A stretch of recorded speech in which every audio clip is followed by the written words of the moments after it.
I know a lot of CEOs don't like to talk about their stock price usually, but it's pretty remarkable that the shares of Chipotle are up something like 65% this year. Tell me a little bit about that momentum, because it sounds to me like Wall Street is really betting on you to turn around this Chipotle story. Look, part of the reason why we had the call yesterday was to lay out the strategies for how we can be a growing business over the coming years.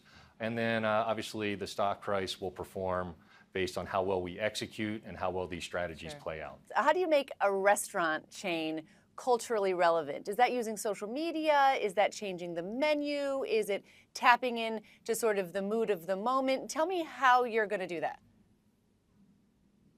Sure. So, look, the things that drive culture happen around us every day, right? Sports, technology, music, fashion, and obviously food. And we believe Chipotle is a brand that should be showing up in all these spaces. So Chipotle showed up in one of the big e-games called Fortnite. And we did it in a way that was very organic. I have an 11-year-old son who plays that game. Me too. Fortnite is a fixture in my house too.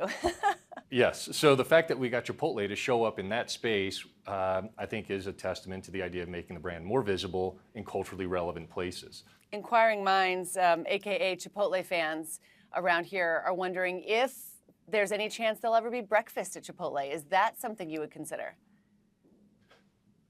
You never say never, but it's definitely not part of our focus right now. When can we expect any menu additions or to see menu additions? And will they be nationwide, or will you try them out in different locations? Yeah, you'll see us first trying them out in testing locations. So, doing it across a market per se.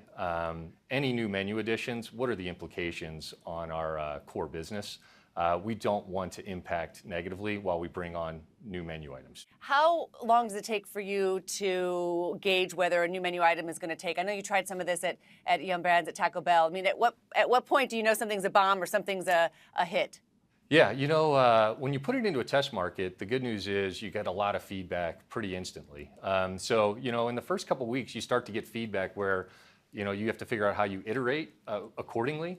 Or you decide, hey, we've got this thing nailed. Let's just figure out how we continue to fuel it. Or you say, you know what, we missed this one, we got to start over. So the total stage gate process, depending on the complexity of the initiative, you're somewhere in the 18 to 36-month range of getting things from start to finish. And then there are those rare occasions where sometimes you can go faster than that. Is there a competitor that keeps you up at night? Are you focused solely on this transformation? Yeah, the biggest thing that keeps me going on Chipotle is the fact that I think there's just so much opportunity, and that's where we're spending our time. We want to be externally focused on how we make this brand really resonate with customers so they view it as a badge brand that they want to carry with them every time they desire to eat out or have food brought in.